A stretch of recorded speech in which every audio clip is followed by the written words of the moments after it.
Amen. Tuombe kwa ajili ya neno.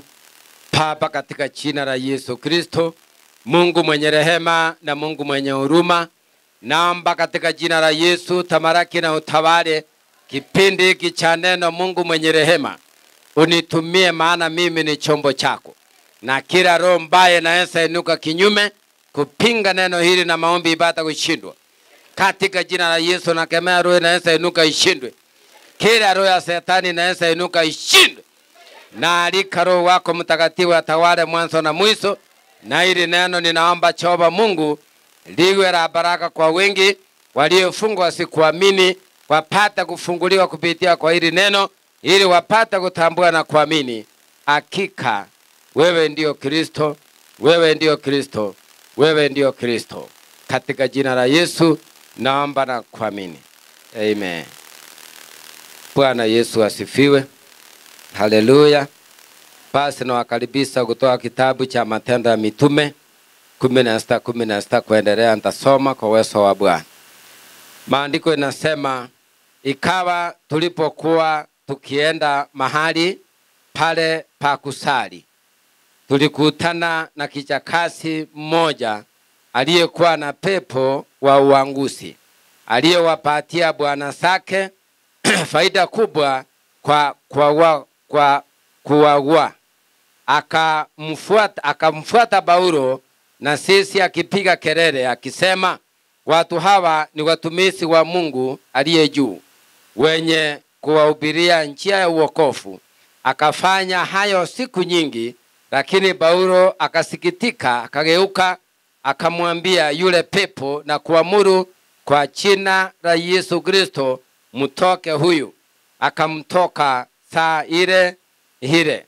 Basi bwana zake walipoona ya kuwa tumaini la faida yao limewapotea, wakawakamata Paulo na Sila, wakawakokota mpaka sokoni mbele ya wakuu wa mji, wakawapeleka kwa mahakimu. Wakasema, watu hawa wanachafua sana mji wetu, nao ni Wayahudi. Tena wanatangaza habari za desturi zisizokuwa halali kwetu kusipokea wala kusifuata, kwa kuwa sisi tu Warumi. Makutano wote wakaondoka, wakawaendea mahakimu, wakawafua nguo zao kwa nguvu, wakatoa amri wapigwe kwa bakora. Na walipokwisha kuwapiga mapigo mengi, wakawatupa gerezani. Wakaamuru mlinzi wa gereza awalinde sana, naye akiisha kupata amri hii, akawatupa katika chumba cha ndani, akawafunga miguu kwa mkatale. Lakini ilipokuwa karibu usiku wa manane, Paulo na Sila walikuwa wakimwomba Mungu na kumuimbia nyimbo za kumsifu, na wafungwa wengine walikuwa wakiwasikiliza.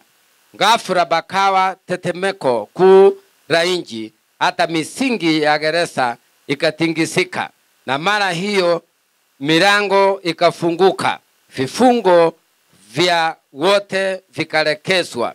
Yule mlinzi wa gereza akaamuka, naye alipoona ya kuwa milango ya gereza imefunguka, alifuta upanga, akataka kujiua, akidhani ya kuwa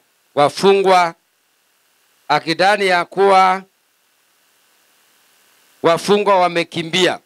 Ila Paulo akapaza sauti kwa nguvu, kisema, usijidhuru, kwa maana sisi tuko hapa.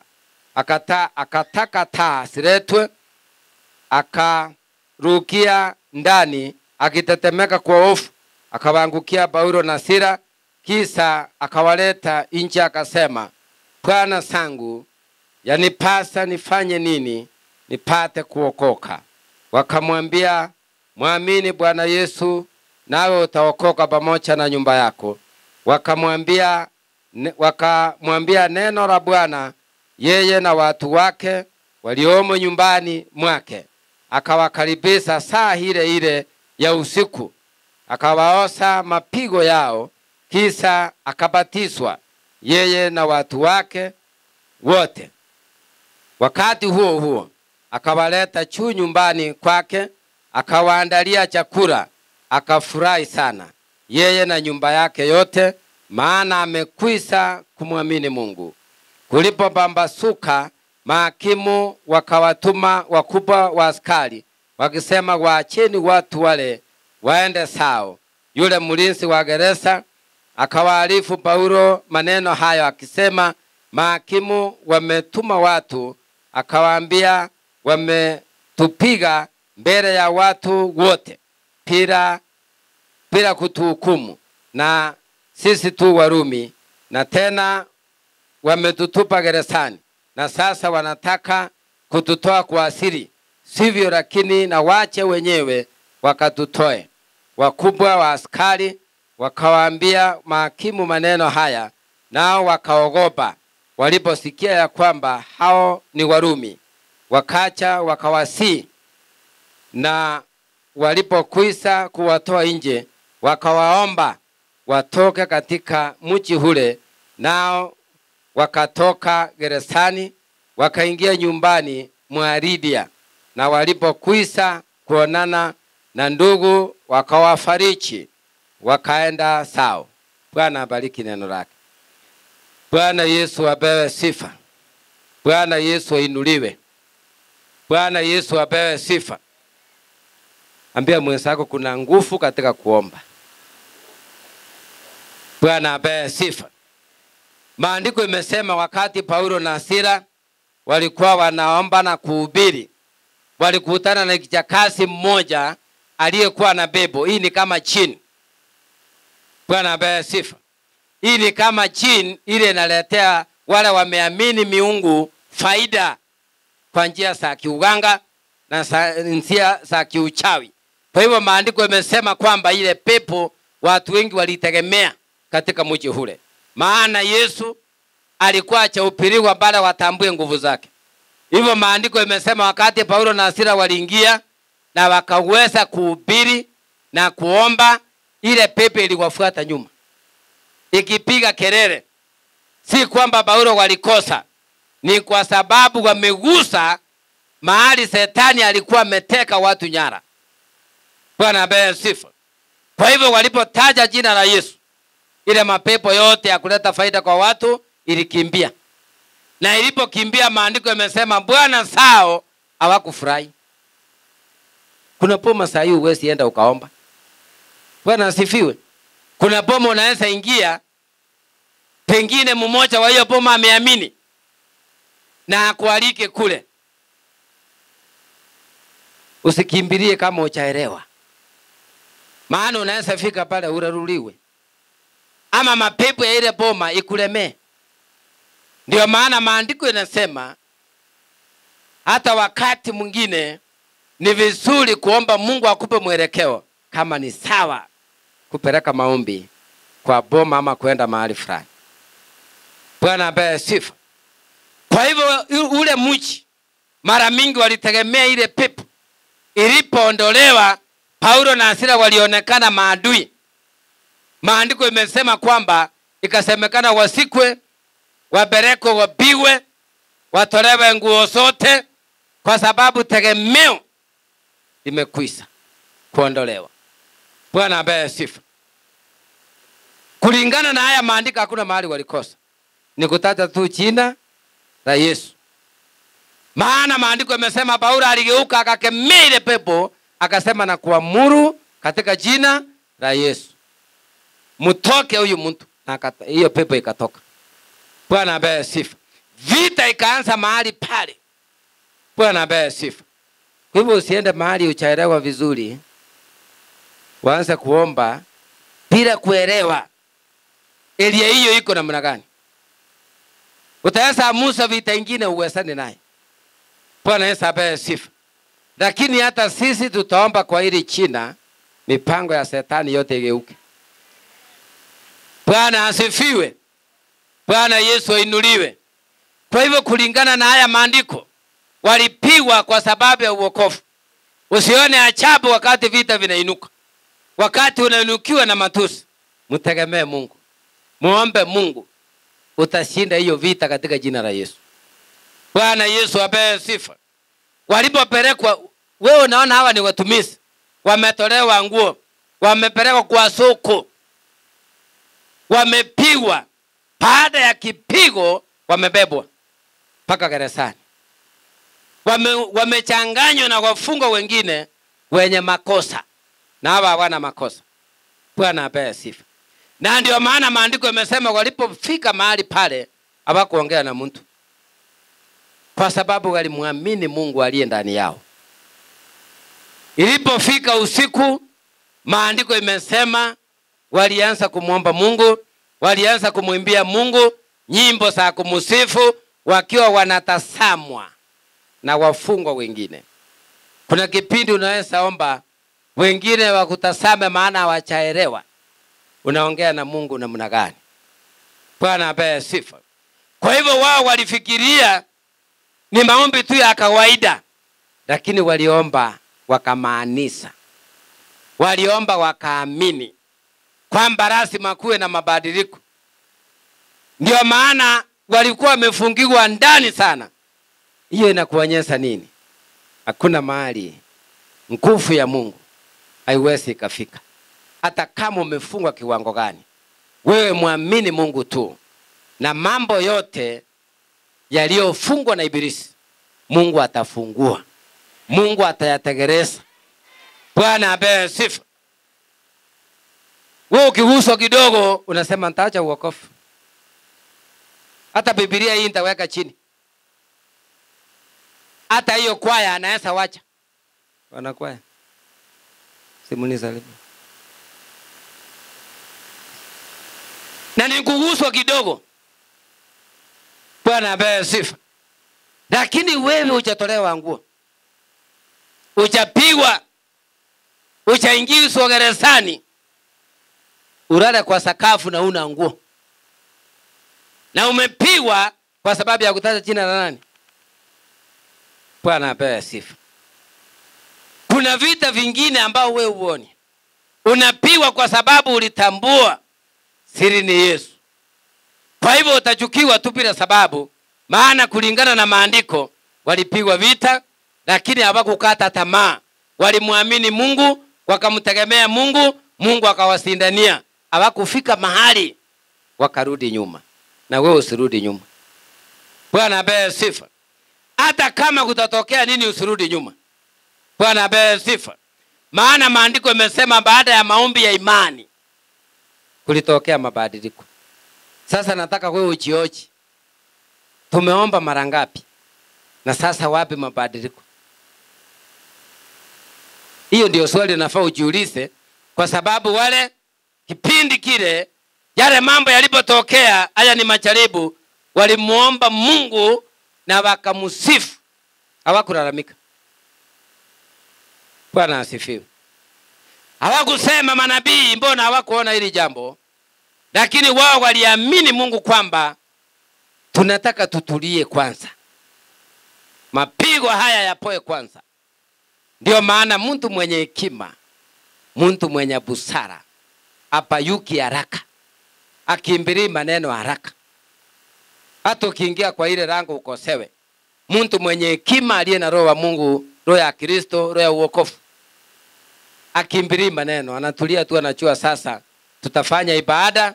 Ibada ikiisha kuna utaratibu, nitafuata pole pole. Apei Shetani nafasi. Bwana apewe sifa. Anaenda kwa taratibu za kiroho. Kwa hivyo hawa hawakuwa na haraka.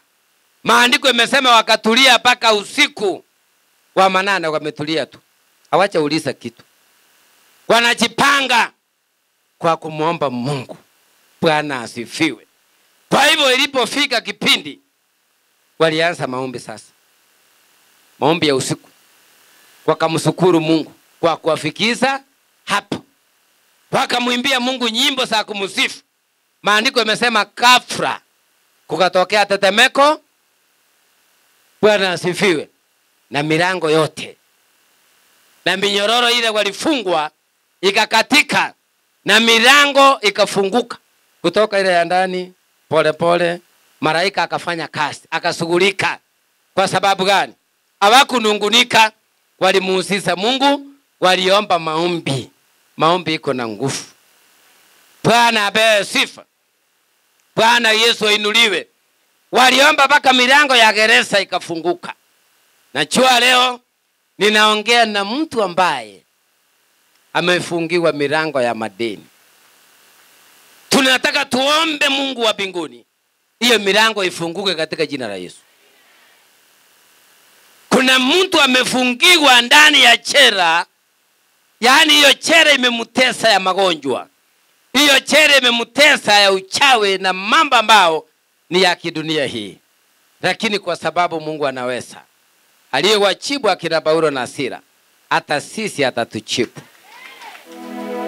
Bwana inuliwe. Waliomba maombi na wakamaanisha. Hawakuangalia uchi wao, hawakuangalia mapigo yao. Ndio maana maandiko imesema baadaye walipanguswa yale mapigo. Na wewe mahali umepigwa na ibilisi, naamini Mungu kwamba leo utapanguswa. Naamini Mungu kwamba leo utafunguliwa. Haijalishi wamekufungia wapi, lakini Mungu amenituma na ufunguo ili tuweze kuomba, ili Bwana atamaraki na atawale na atengeneze njia. Mahali ambao unaona hakuna njia, umefika mwisho, atatengeneza njia. Bwana apewe sifa. Bwana Yesu ainuliwe. Kuna mambo ya giza uwezi ukayaelewa kama hujaenda kwa maombi na uombe na umaanisha. Bwana inuliwe. Na sio kila utajiri unatoka kwa Mungu. Bwana apewe sifa. Kuna mama tajiri alikuja kwa maombi nimuombee. Mtoto wake alikuwa ameanguka na baisikeli akafunjika. Na akaambiwa sasa hii mambo mtoto paka apelekwe India, inatakikana mamilioni ya pesa. Nilipomtazama mtoto kiroho, nikaona ni mapepo aliyesugumiwa ambao baba yake amefuga. Kama hii tu amefuga. Nikashindwa hii neno nitaelezaje huyu mama. Nikamwambia tutaomba Mungu, mtoto ako hospitali Nairobi Hospital, upeleke hii mafuta huko. Nikaombea mafuta ile ya dibaki. Nikamwambia hii mafuta ni silaha. Hii vile nimeiombea hivi, hii mafuta enda nayo.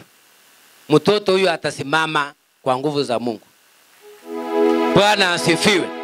Maana amesikiliwa hiyo mgongo na nguvu za kimabebo.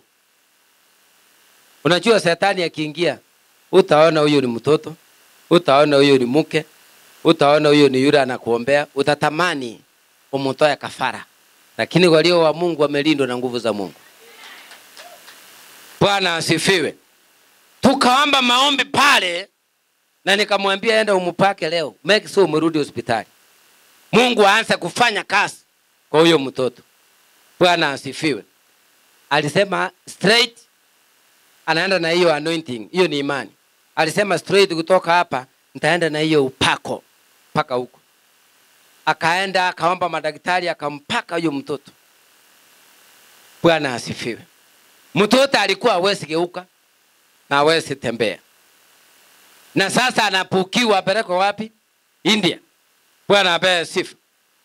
Alipompaka yale mafuta kurudi asubuhi alikuta mtoto amekaa. Bwana asifiwe. Lakini alifukuzwa nyumbani. Maana ile pepo ilikuwa inatesa mtoto imekufa. Basi asubuhi na mapema kabla achaenda kwa hospitali apate ripoti, mzee akamuuliza, na jana mama ulienda wapi? Kwa sababu iko maombi imeombwa mahali na imenigusa. Akamuuliza imekugusa wapi? Akamwambia wacha aende aone mtoto kwanza arudi waongee. Bwana apewe sifa. Yeye kukuta mtoto amekaa. Madaktari wakamfanyia hivi. Na ile mafuta white kama masigo ulipaka mtoto. Tunaweza pata hata sisi.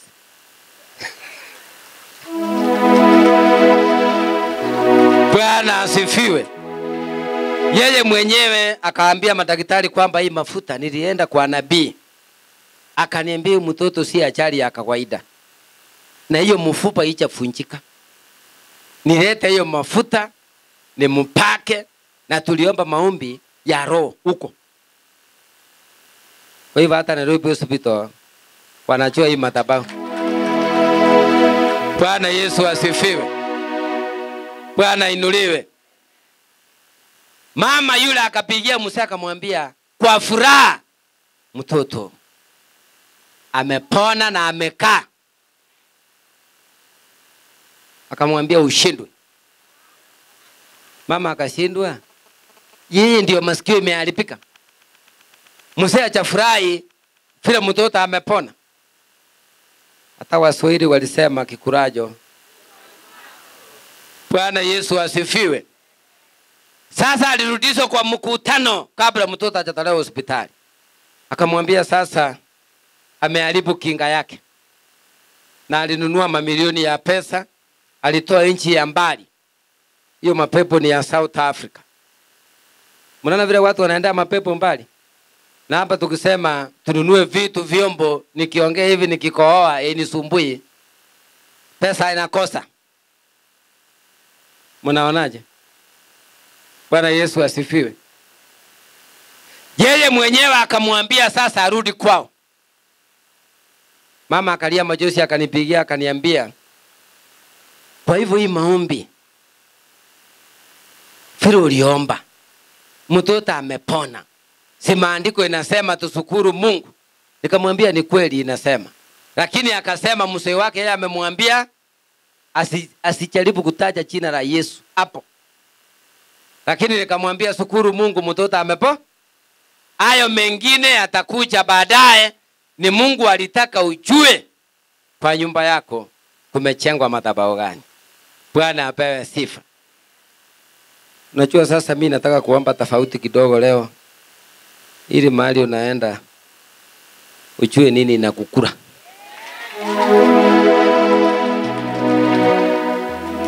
Bwana asifiwe. Mama hakuwa anajua chochote, hakuwa na habari. Lakini sasa kwa sababu Mungu aliintervene kupitia kwa nguvu ya maombi, aliweza kujua kumbe mzee alipepa hivi vitu. Bwana asifiwe. Mwingine alileta mtoto pale kwa maombi. Mtoto atembei wa miaka 9. Kuangalia mtoto anamwaga mate hivi. Mtoto atembei amebebwa. Nikaangalia kilo nikaona huyu mtoto si mgonjwa. Kamuuliza huyu mtoto alisaliwa hivi, akasema hapana.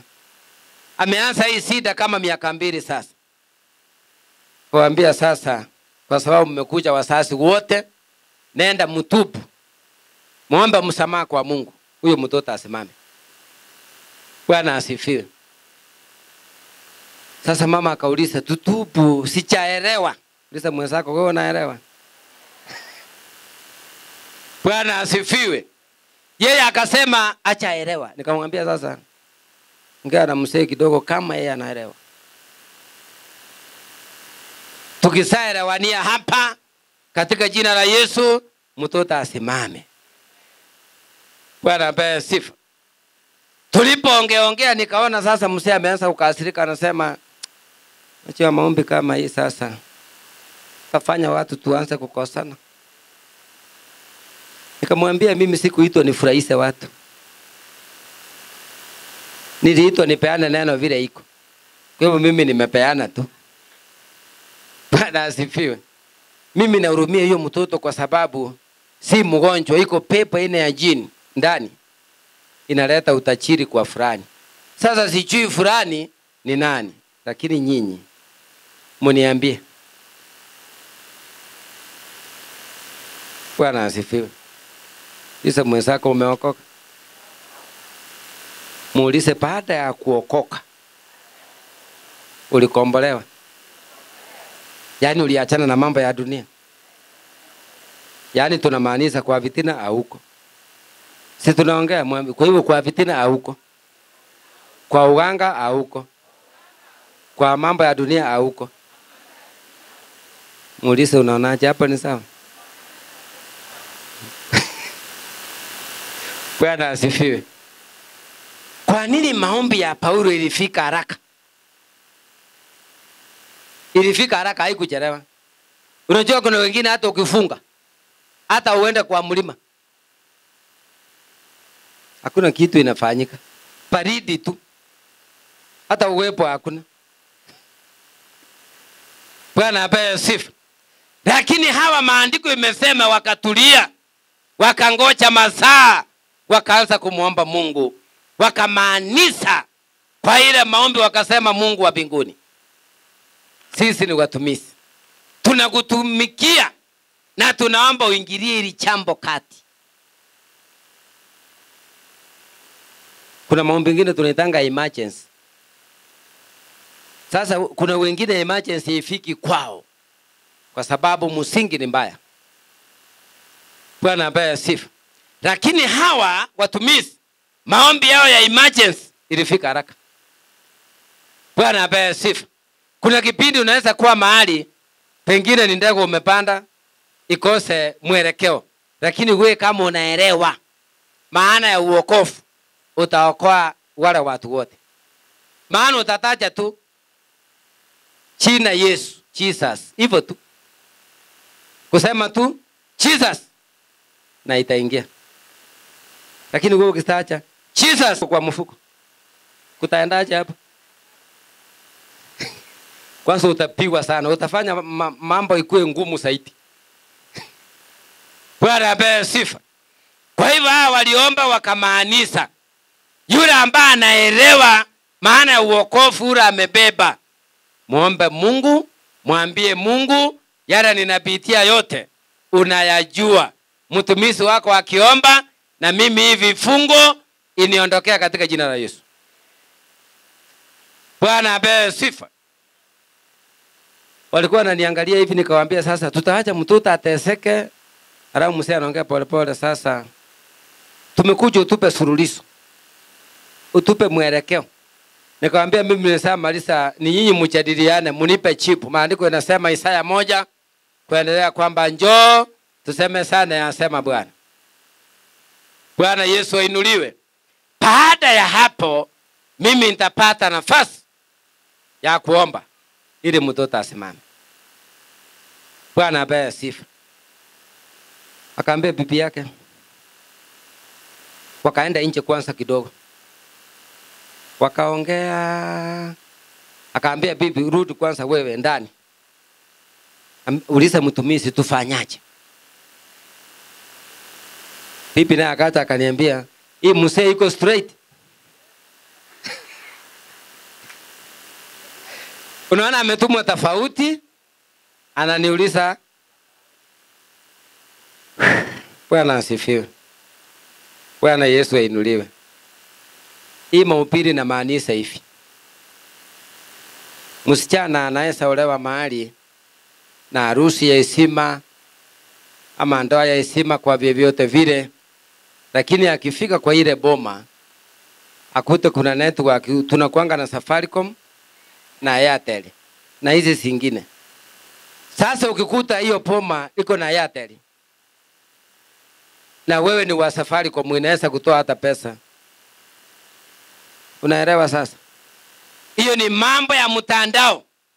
Ikiwa itaingiana vizuri, ujue utakuwa ruhusa hiyo boma kweli kweli. Utaishi kwa shida kila siku. Ukiamuka na unaamuka na maneno kwa sababu utakubaliana na ile network yao. Utapigwa vitu utakosea mtu, lakini kila siku unasemekana kuja upige chapo kwanza, lakini uwasie moja tuone kama inaiva vizuri. Ukipiga kiwe unasemekana ukijana anaitwa arudi kwao. Si chapo iko na shida. Networking amuchaingiana. Bwana asifiwe. Lakini wakikuta ni Safaricom na Safaricom, hakuna maneno. Sasa kwanza unapendwa, hata sokoni mnatembea na mata in law, kila mahali inasemekana huyu ni pipi ya kijana yangu. Salimia yeye kwanza, maana network. Karibu sasa ufike pale useme tulifundishwa na sisi tunasema katika jina la Yesu na amuru mapepo ya iboma. Mara moja asubuhi mkutano emergency na ndio mmeenda wageni. Kuja kidogo kijana. Mama anaitana jikoni. Mahali mzee wapo yuko karibu, unajua wazee wanasika mambo haraka. Hapo anamwambia huyu, sisi kwetu hatuombangi hivyo. Na kabla hajakaa watu kamjue mrudishe mapema. Kama ulirudishwa kwa hiyo njia, Mungu atakurudisha huko. Na chochote ulipoteza huko. Unajua kuna wengine wanafika wanachanga hata nyumba, wanafanya mambo mengi, alafu baadaye inasemekana sasa urudi kwenu. Hiyo hasara ulipata lazima Mungu atarejesha. Bwana asifiwe. Vita zingine si kwamba wewe ni mpaya. Ni mambo ya network. Kama ingiani utatezwa sana. Bwana ambaye sifa. Wewe kijana ambaye wewe umeoa ama mzee unaona bibi yako anapigwa vita, vumilia. Choo uko na bibi wa baraka. Endelea mbele. Bwana ambaye sifa. Naomba Mungu mtashinda.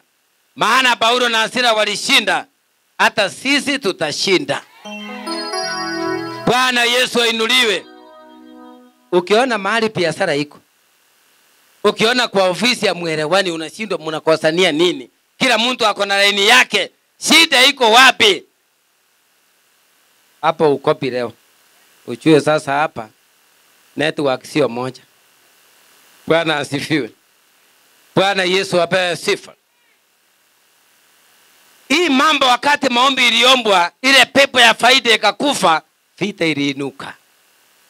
Vita iliinuka. Nataka niombe nitume roho wa Mungu. Mahali unafanya biashara, ile mitego wamekutegea huko, ifunjike katika jina la Yesu. Mahali unafanya kazi kwa ofisi, ile mapepo wanatumikia, ikufe yote katika jina la Yesu. Bwana Yesu ainuliwe. Lakini sasa ujiandae, ujue watakuchukia. Ujue watafanya nini? Mganga wao atawaeleza dawa ifanyi kazi kwa sababu ya cheni, kwa sababu ya gradi, hata majina wanajua. Bwana apewe sifa. Dawa haiwezi fanya kazi mahali Yesu ametawala. Bwana Yesu ainuliwe. Chochote walikunyang'anya, Bwana atarejesha. Unaona sasa walianza kuwatoa kwa asili, waliogopa. Kwa sababu gani? Nguvu ya Mungu imefanya kazi. Hata mlinzi ameokoka, amebatizwa pamoja na nyumba yake. Neno la mwisho. Akawakaribisha, akawaosha mapigo yao, akawapigia chakula, akawapeleka nyumba ya juu, nyumba ya heshima. Wakakula pamoja na watumishi ili apate baraka. Uliza mwenzako, mtumishi akija kwako utampikia nini? Githeri.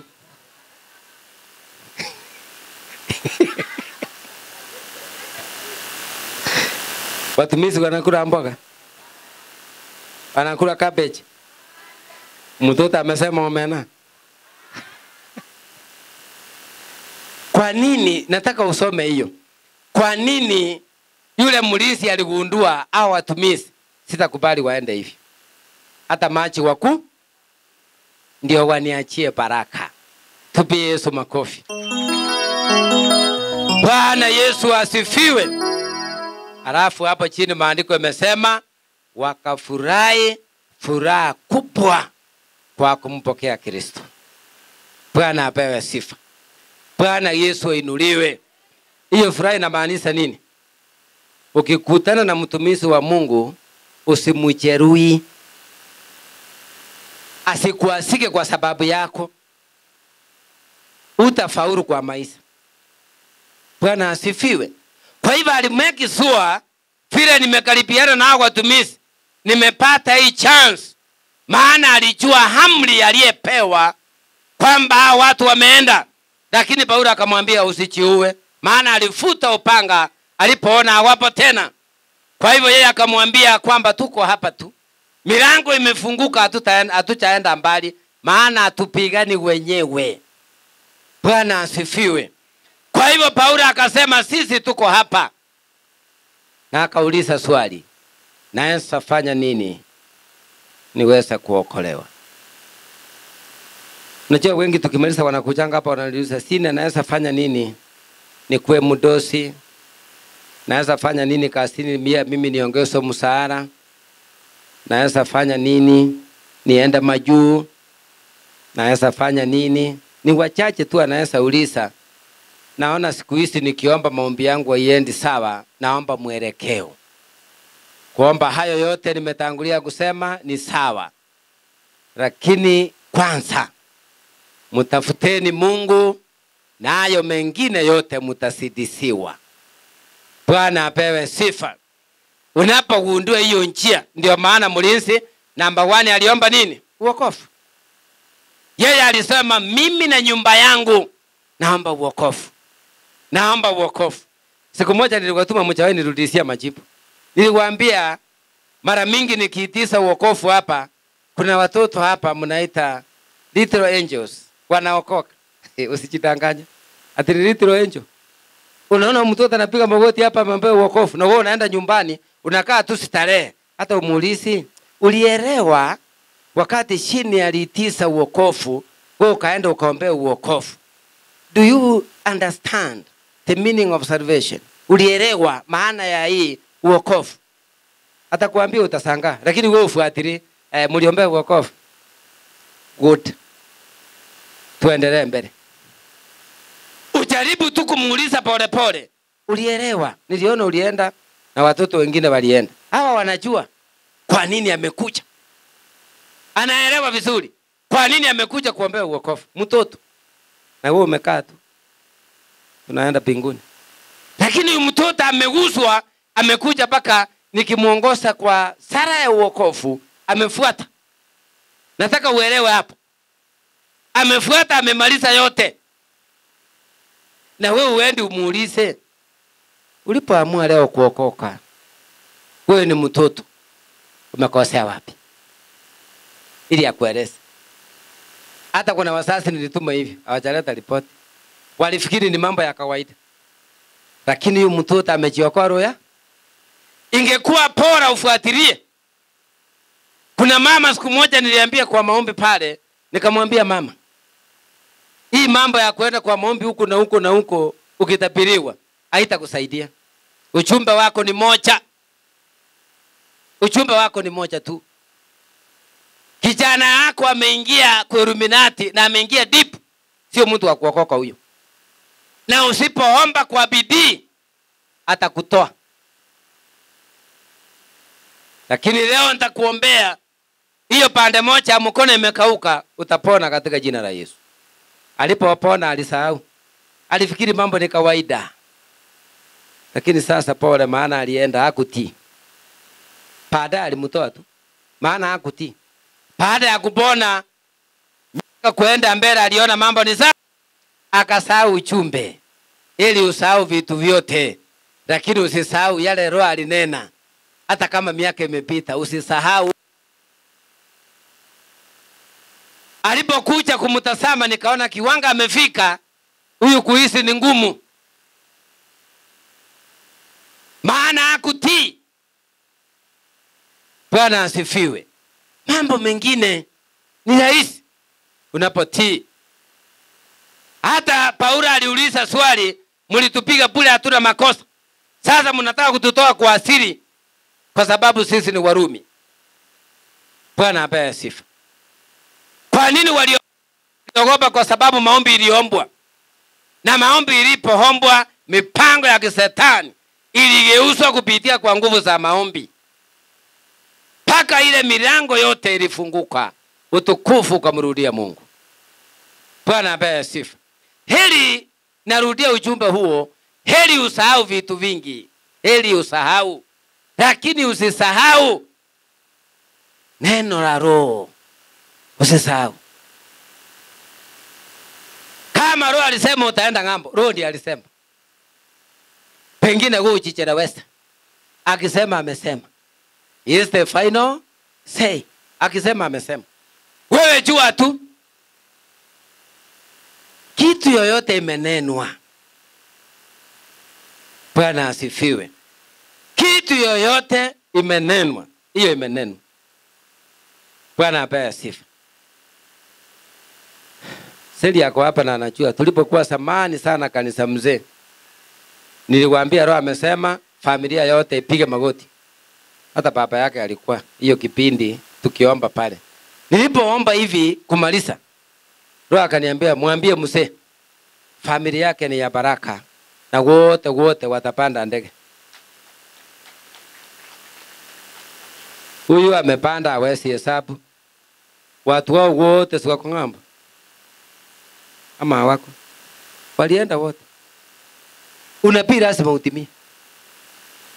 Hata kama ilitapiriwa lini, wenda ufute sikio ukumbuke mimi kwa maisha yangu Roho alinenea nini mimi. Na kama ichatimia jiulize mbona pengine imechelewa. Usiwe tu unasema all this time is always the best. Wakati wa Mungu ni sawa, lakini usicho ukachelewesha mwenyewe ukasema ni wakati wa Mungu uchafanya nini? Uchafika. Bwana apewe sifa. Kwa hivyo walipoomba mahali pale, mipango ile walikuwa wamepangiwa iligeuka yote. Yesu alitawala. Yesu alionekana akawatetea. Wewe nani atakutetea? Bwana apewe sifa. Biblia imesema vizuri yule mlinzi alipoona nguvu za Mungu hakurudi nyuma.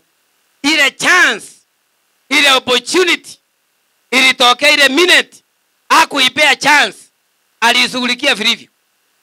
Hakuacha wale watumishi waende.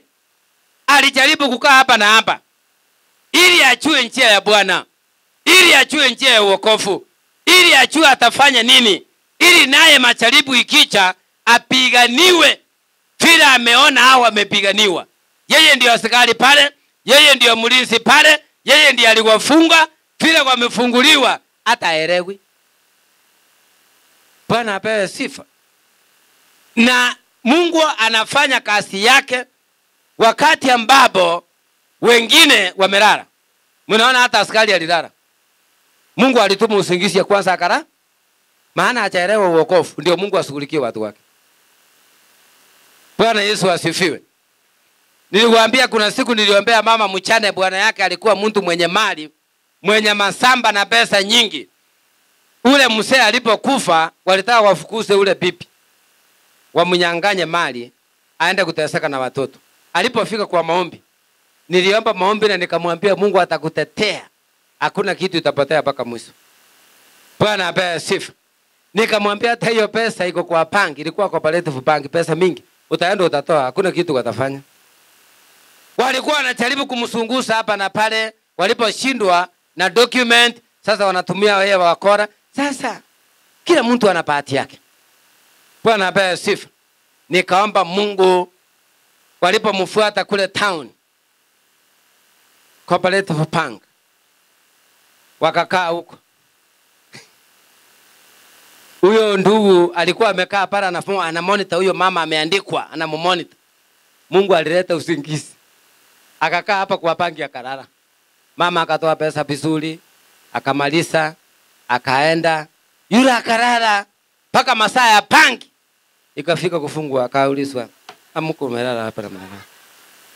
Anaangalia hivi anasema, "Tulikuwa na mama mnono hivi, iko wapi? Mama yako wapi?"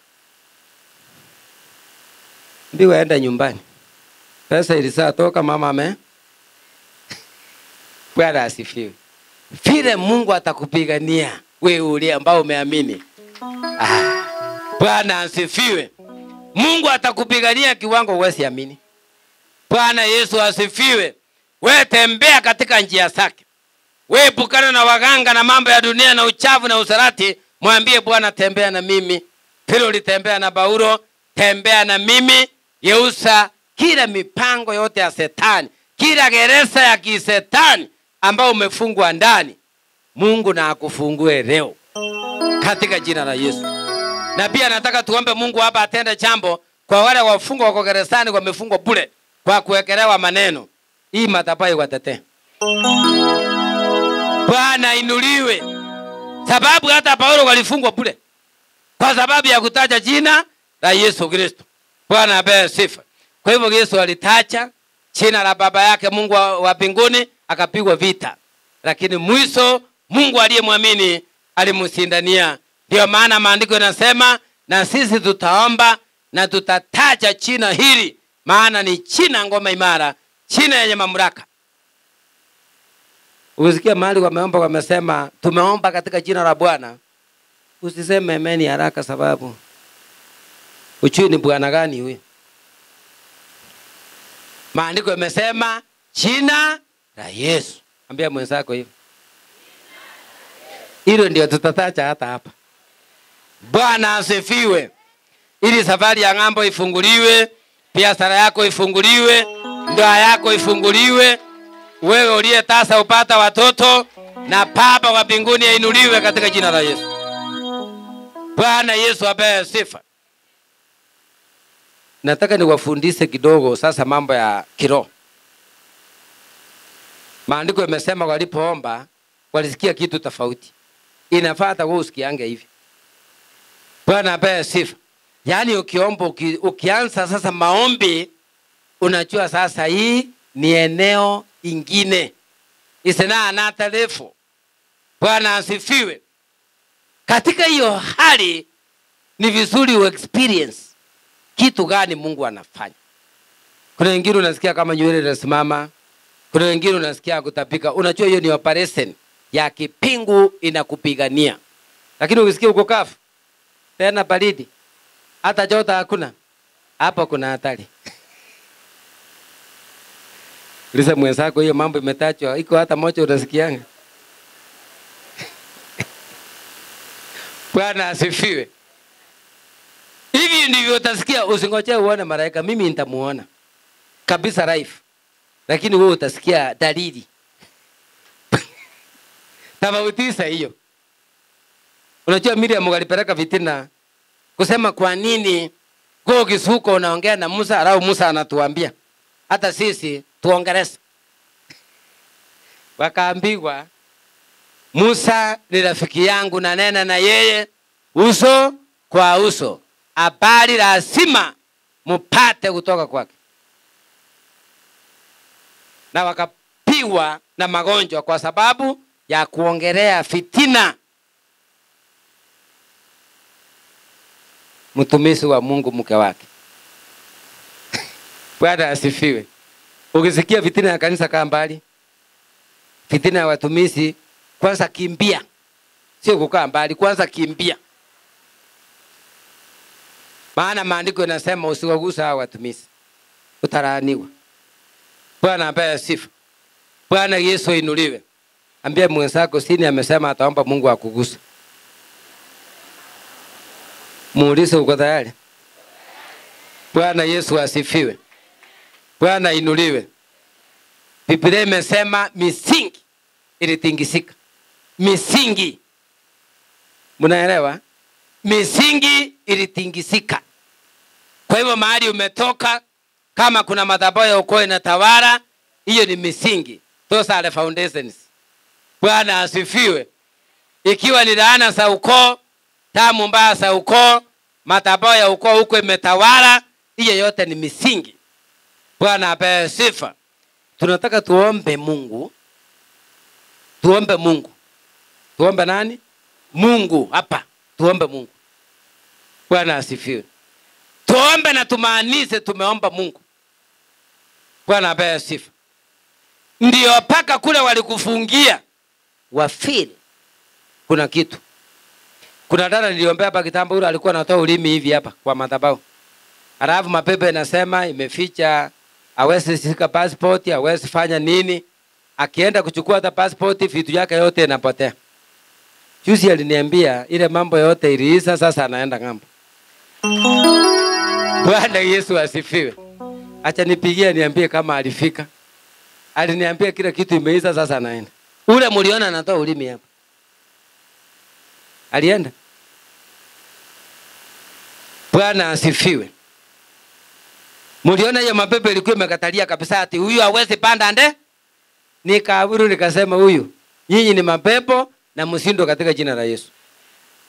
Na mkaona anaanguka chini mara nyingi tukiomba. Paka sasa ile mapepe ilisa tukiomba hapa ametulia tu. Mungu akashughulika. Mungu akatenda jambo. Na we Mungu akushughulikie. Mungu akutendee makuu. Abadilishe maisha yako. Usiwe vile tena. Mungu aingilie kati. Katika jina la Yesu. Atingize wachawi. Atingize waganga. Atingize Illuminati. Atingize wenye vitina. Atingize waliyesema usoee kukula cabbage. Na hiyo sukuma. Sukuma inaharibu tumbo Kuna kusoeana na mama mboga namna hii. Kula samaki.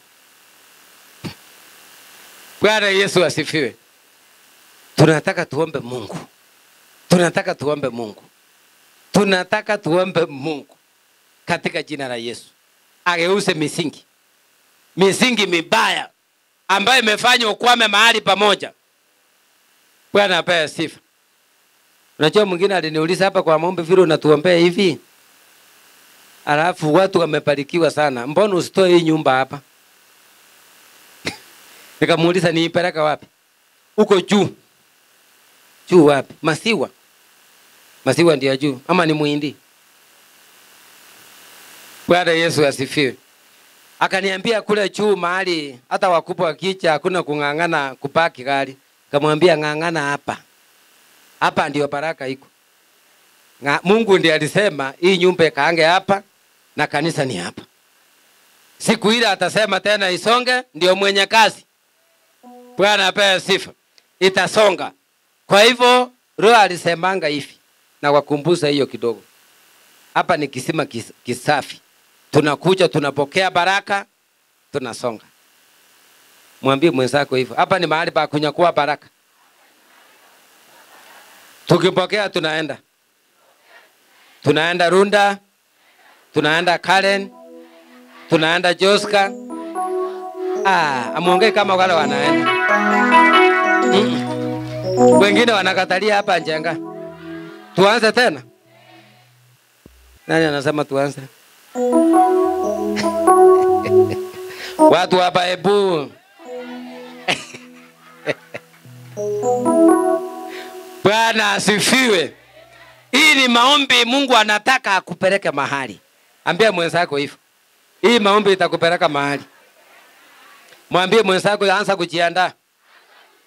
Mahali pale unaishi. Mungu amesema atakupandisha. Atakutoa hapo. Mwambie tena. Mwambie tena.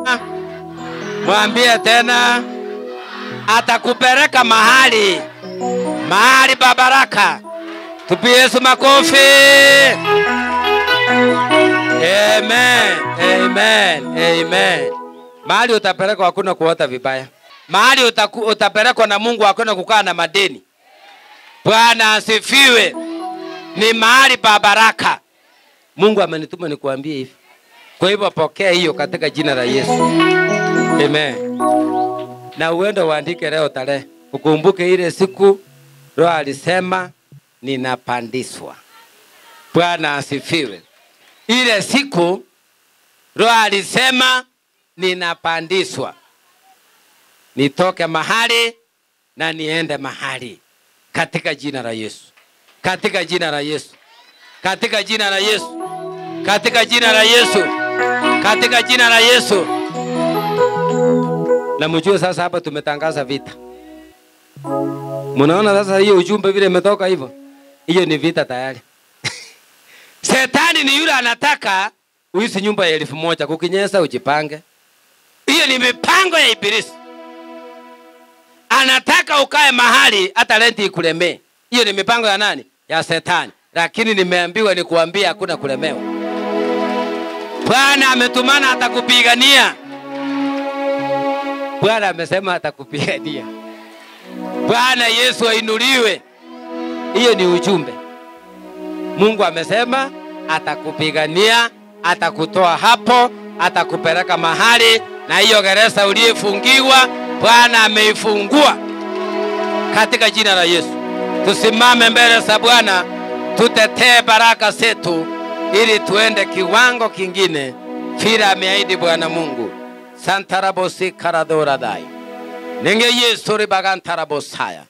Baba Mungu mwenye rehema, wewe ni mwenye mamlaka. Umejaa neema na huruma. unastahili kuhimidiwa, unastahili kupewa sifa, unastahili kuinuliwa. Jehova Nisi, Jehova Elishadai. Kipindi hiki Mungu wa rehema, nakaribisha uwepo na nguvu zako, utamaraki na utawale Baba, uonekane kwa sababu wewe ni Mungu, ukamilishe uchumba ambao umepeana, kwamba Baba kuna baraka mpya, kuna kuinuliwa kupya, kwa maana umetawala, kwa maana umenena. Utimise neno lako, utimise neno lako, utimise Baba neno lako. Najua Shetani hapendi tukibarikiwa, lakini kwa sababu wewe ni Mungu na uko upande wetu, kubariki utatubariki, kutuinua utatuinua, na Shetani ameshindwa. Neema yako imetawala. Parata saida kairadin bori tarabosi karadora dai.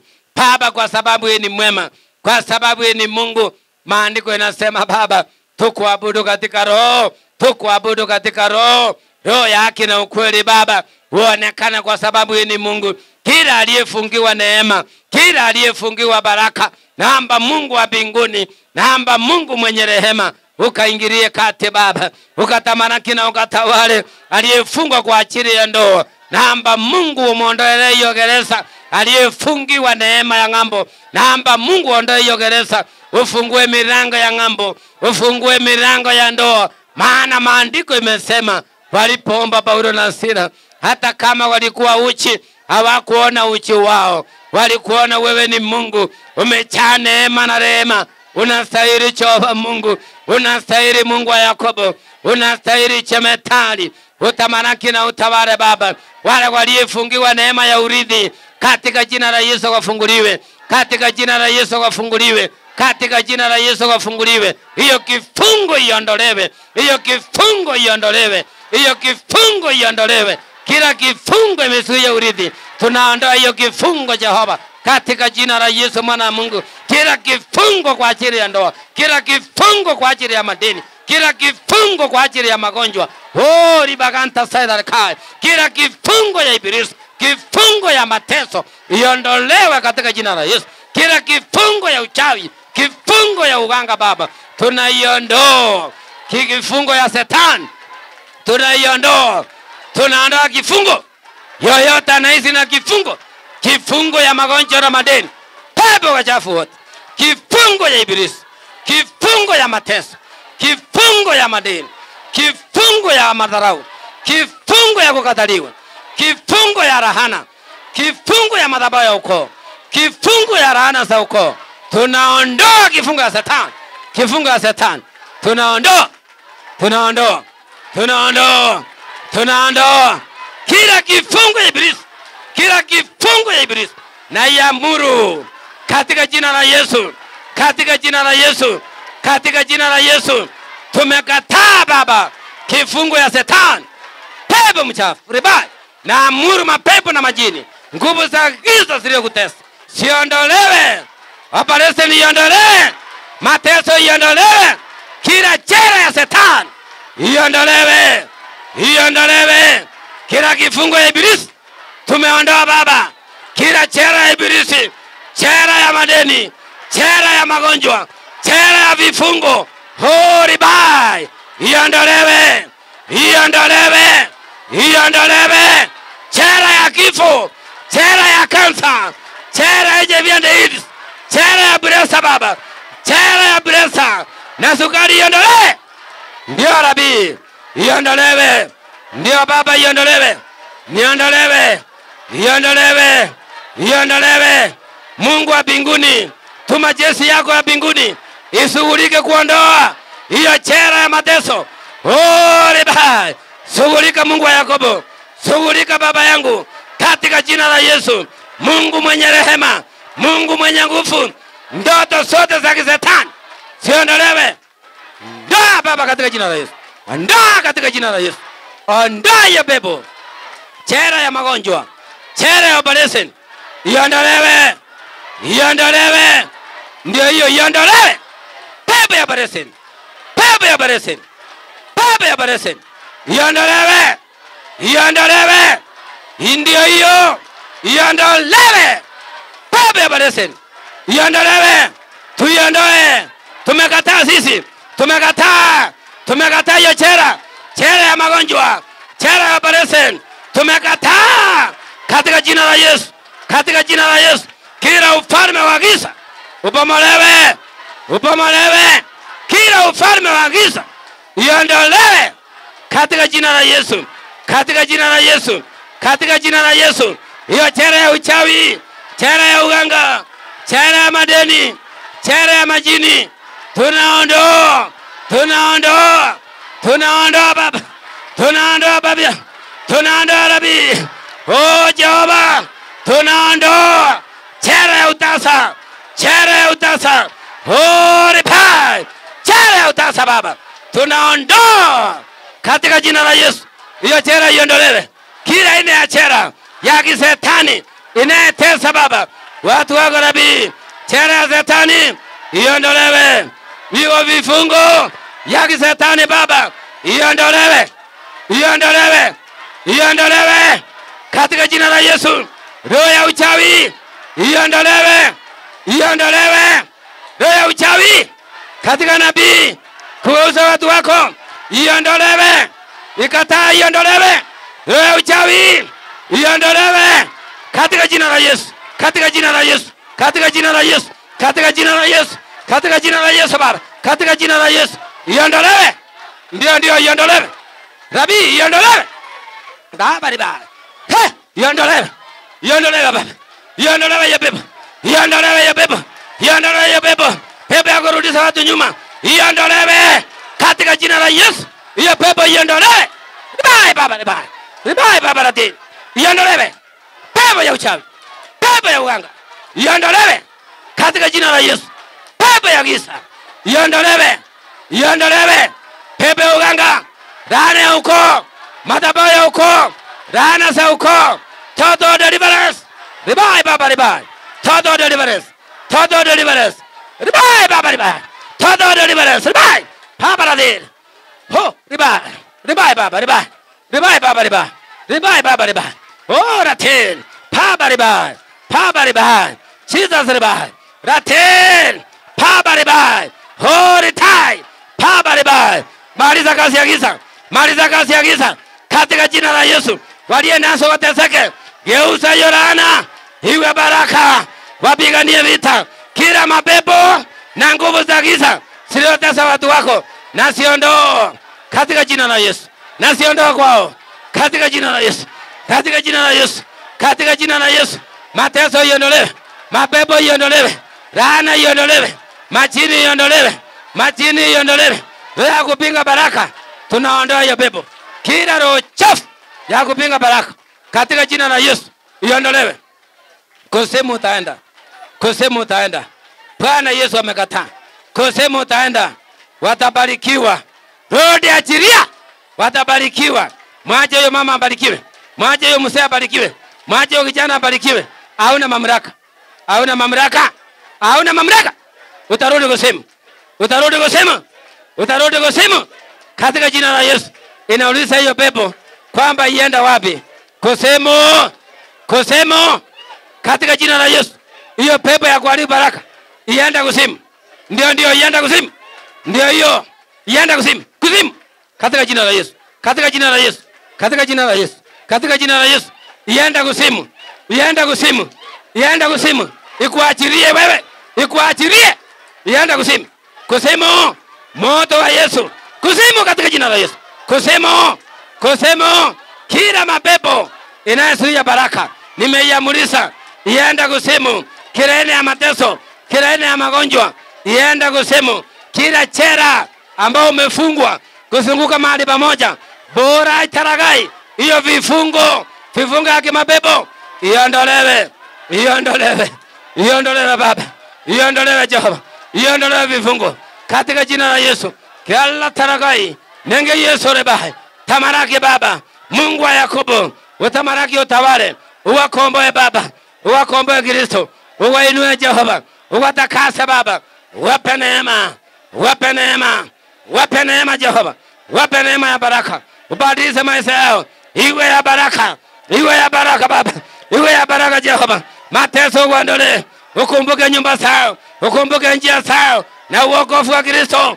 Borita saida nenge Yesu rebai Shughulika Baba, ulishughulika Baba, ulishughulika Baba, kashughulikia Paulo, kashughulikia Nasira, naomba katika nabii kipindi hiki, shughulika Baba, shughulika Jehova, shughulika Mungu wa neema, shughulika Mungu wa Yakobo, uritai, achilia uwepo na neema yako katika nabii Baba, mwaipize Shetani na kazi yake ya giza. Wewe ni mfalme, wewe ni Mungu mwenye mamlaka, mwenye nguvu ni wewe, mwenye neema ni wewe. Ondoa kile bia Shetani, ondoa kile funga Shetani. Ore pa, ora ten, achilia roho ya uokovu, roho ya uokovu, roho ya uokovu, roho ya ukombozi. Ore pa, roho ya ukombozi. Ora ten, roho ya ukombozi Baba, roho ya ukombozi Jehova, roho ya ukombozi Nabii.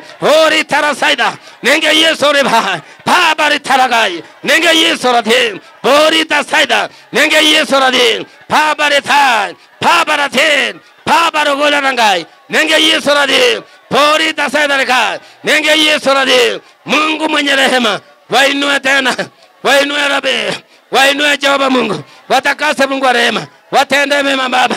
Wewe ni mwema Jehova, wewe ni Mungu. Achilia roho wako, achilia roho wako, roho wa baraka, roho wa ukombozi, roho wa ukombozi, roho wa ukombozi. Oritai, oritai, roho talakai, nenge Yesu radi, roho mtakatifu, Baba riba, Baba, raten, Baba riba, Baba riba, Baba riba, oritai, Baba radi, nenge Yesu radi, nenge Yesu Jehova, Bori tasaida, nenge Yesu radi, Baba riba, nenge Yesu Jehova, Bori tasaida, barai tarasaida, nenge Yesu radi. Shughulika Jehova, wewe ni mwenye mamlaka. Vile ulionekana ulitingiza misingi ya gereza, tingiza Baba misingi ya wachawi, misingi ya waganga, tingiza sasa katika jina la Yesu. Wakombolewe wenye imani, wakombolewe, wafunguliwe katika jina la Yesu. Mahali walitekwa nyara, Baba utingize hiyo misingi ya giza kwa nguvu za Roho, nguvu za Roho, nguvu za Roho Baba, nguvu za Roho Baba, nguvu za Roho Mtakatifu Baba, nguvu za Roho Mtakatifu Nabii. Hori tarasaida, nenge Yesu rebai, kazi yote ya giza na sauti ya Shetani uimalize kabisa katika jina la Yesu, katika jina la Yesu, katika jina la Yesu. Roho Mtakatifu tawala sasa, tawala sasa, tawala sasa, tawala Nabii, tawala Jehova, tawala Baba. Roho Mtakatifu tawala sasa, tawala Jehova, tawala Baba. Hora tasaida, tawala Nabii. Holy, holy Baba, holy Baba, holy Baba, holy Nabii, holy Baba, holy Jehova. Lata saida, bolaira ten, Baba ribai, Baba ribai, holy tai, Baba Nabii, ritai Baba, ritai Nabii, Jesus ribai, Jesus raten, Baba ribai, holy ribai, raten, holy holy, Baba ribai, holy, Baba ribai. Kila roho isiyo yako sasa iondolewe na amuru katika jina la Yesu. Iondolewe roho isiyotokana na wewe, iondolewe katika jina la Yesu, iondolewe. Barai Baba Nabii, ondoa kila roho isiyotokana na wewe. Barai iondolewe, mpinga Kristo iondolewe Baba. Tawala, tawala Baba Mungu mtakatifu, chukua usukani, chukua usukani katika roho, katika roho Baba, katika roho Jehova, katika roho Baba, katika roho Baba, katika roho Mtakatifu. Tawala Baba, komboa kanisa lako, komboa Baba Nabii, powerful Christian Church. Ondoa roho ya mateso katika jina la Yesu. Ondoa hiyo roho yenye kuzuia baraka za nabii, baraka za kanisa. Hiyo roho iondoe, uiondoe, uiondoe katika jina la Yesu. Hiyo roho iondoe, hiyo roho iondoe. Kristo Yesu utawale, utawale Baba, utawale Baba, utawale Baba. Wewe ndio Mungu, wewe ndio mwenye mamlaka, wewe ndio Mungu, ndio mwenye mamlaka.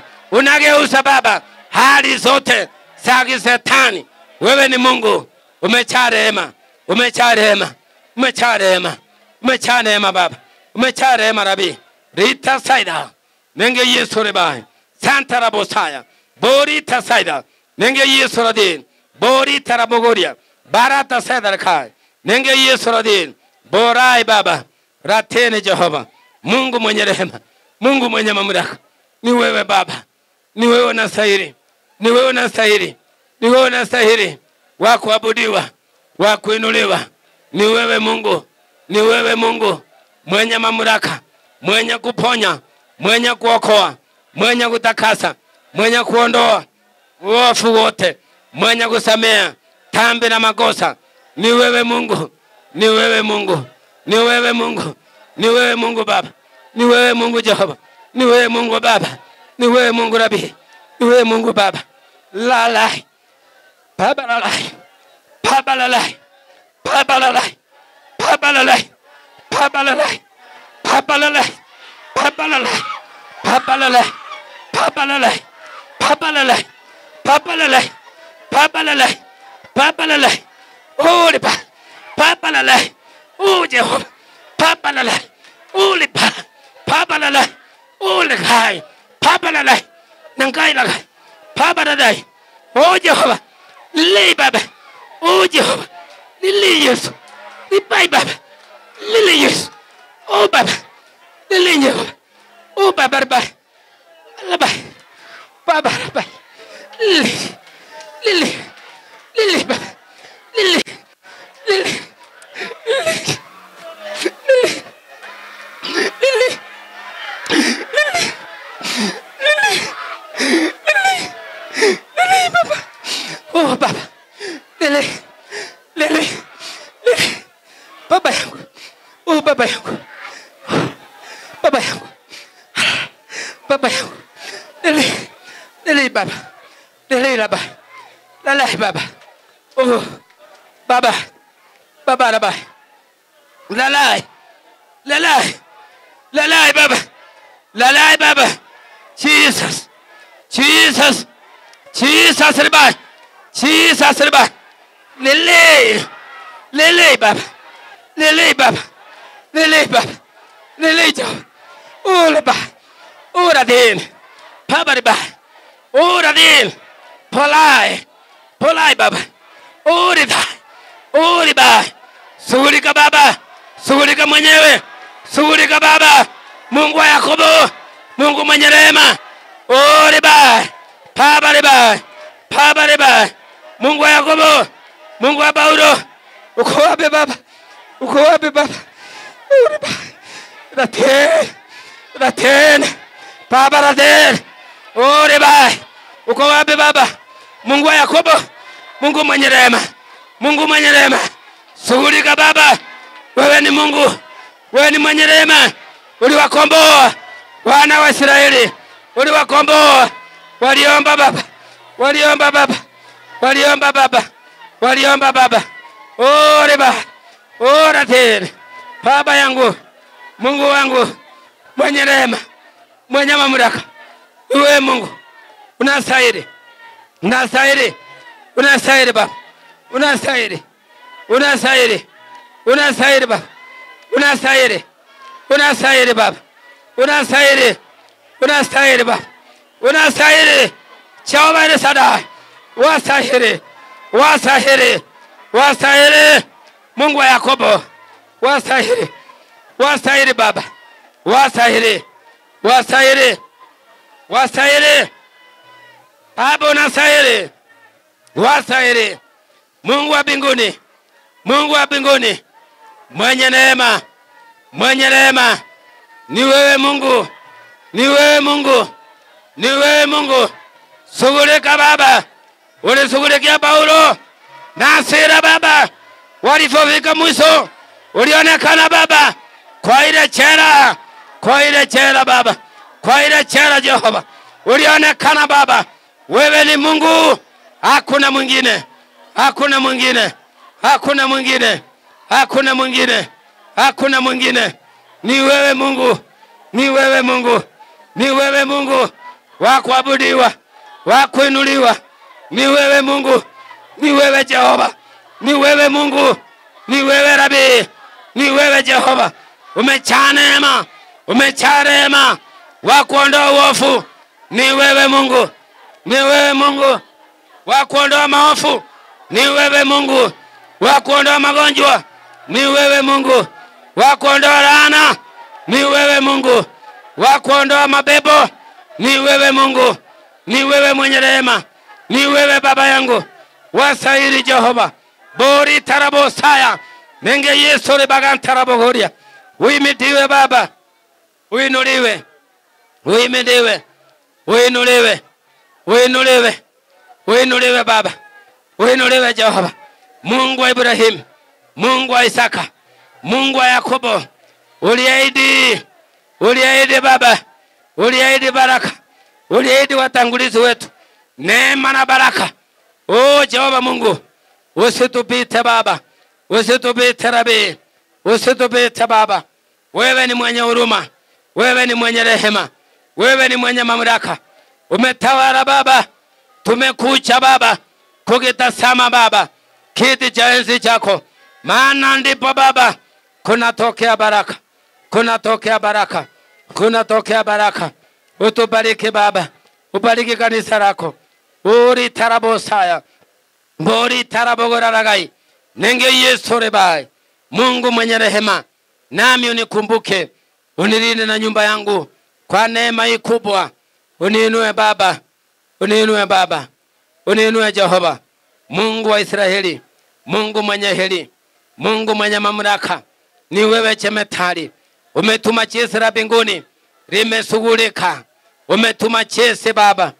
Jeshi ya mbinguni imeshughulika Baba. Shetani ameibika. Umetamaraki Baba. Umetawala Jehova. Tunainama Baba. Tunainuka Baba. Tunasema Baba, wastahili. Wastahili Jehova. Wastahili Jehova. Unastahili Baba. Unastahili Baba. Unastahili Jehova. Umeponya Baba. Umesamea dhambi na makosa. Umetengeneza njia mara hakuna njia. Bori tarabosaya. Nenge Yesu rebai. Mungu mwenye rehema. Wewe ni mfalme. Wewe ni Mungu. Umesikia ombi letu. Umeshughulika Baba. Umefungua mbingu. Imeshughulika Baba. Shetani ameibika na ufalme wake umeisha. Ufalme wake umepomoka. Ufalme wake umeguswa Baba. Tunasema Baba, ni asante Rabi. Baba unastahili. Baba unastahili. Baba unastahili. Baba unastahili. Baba unastahili.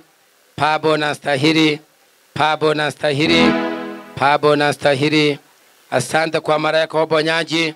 Ameshughulika sana. Nimesema ni asante. Tumepona Baba. Umeondoa magonjwa. Hakuna lile linakushinda. Umetamaraki Baba. Umefungua njia zote. Umetenda mambo mema. Bori tarabosaya. Tunainua jina lako. Bori tasaidarekai. Bori tasaidaradin. Nenge Yesu ribagan tarabosaya. Baba pokea sifa. Pokea utukufu kwa sababu ni Mungu. Umejaa neema na rehema. Umeondoa mateso. Umeondoa kukataliwa. Umeondoa laana Baba. Umeondoa mabaya. Tunasema ni asante. Tunasema ni asante. Baba tunasema ni asante. Pokea sifa zetu Jehova. Tunasema ni asante Baba. Umetenda mambo makubwa. Tumepokea amani. Tumepokea kuinuliwa. Tunasema ni asante. Santarabosi karadhai. Nenge Yesu ribagantarabosaya. Sante kwa uwepo wako. Sante kwa nguvu zako za ajabu. Umetamaraki Jehova. Uinuliwe. Uinuliwe Baba. Uinuliwe Rabi. Uinuliwe Jehova. Uinuliwe Baba. Upewe sifa Jehova. Kwa sababu ni Mungu. Kwa sababu ni mfalme. Umetuma malaika wa baraka. Umetuma malaika wa baraka. Togori baganta saidarekai. Ametangulia mbele. Haleluya. Ametangulia mbele. Kwa biashara kuongose. Kwa ndoa kuongose. Kwa ofisi kwa kazi ya kuongose. Ametangulia mbele. Malaika wa baraka. Kila mahali utaenda. Bwana ameahidi. Malaika wa baraka. Ametangulia mbele. Ametangulia mbele. Haleluya. Ametangulia mbele. Atakulinda. Atakuongoza. Kile unapoenda. Atakulinda. Bwana ameahidi. Bwana ameahidi, ameachiria huyo malaika mbele.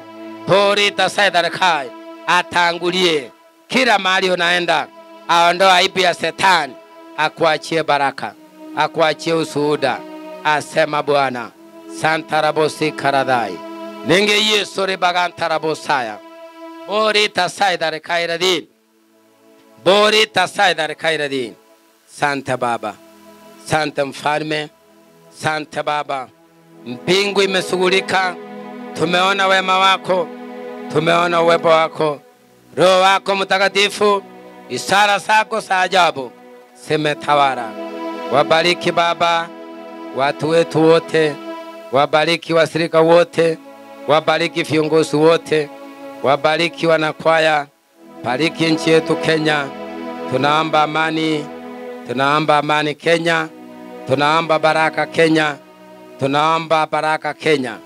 Tunaomba mipango yote ya Nabii Bafu Christian George ifunguliwe siku zote, ifunguliwe siku zote, ifunguliwe siku zote. Santa Baba, pokea sifa, pokea utukufu. Inua hivi mkono hii ya kulia, sema: Mungu wa mbinguni, nashukuru kwa kunikumbuka, kwa kufungua njia zangu na baraka zangu, na kuniahidi kunikutanisha na baraka sasa na siku zote za maisha yangu. Katika jina la Yesu naomba na kuamini. Amen. Tupi Yesu makofi. Amen. Amen.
Ni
kutoka Misri wakielekea nchi ya Kanaani, wakiongozwa na Musa huko jangwani.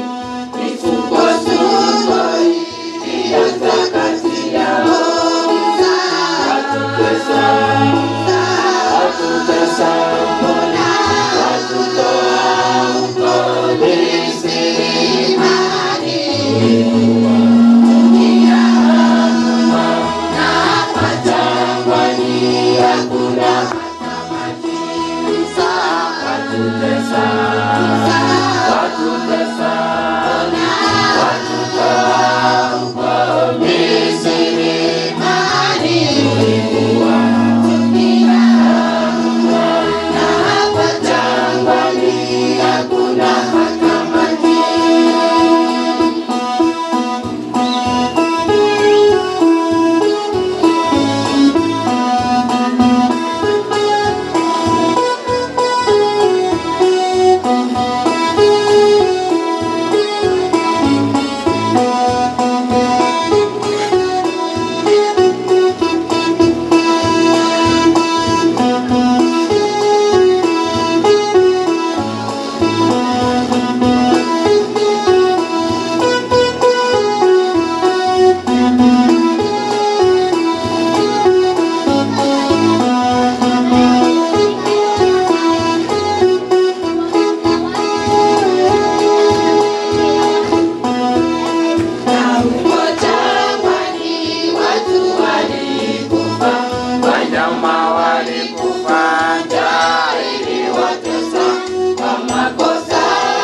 Watutesa,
tulikuwa tukila na hapa jangwani hakuna hata maji.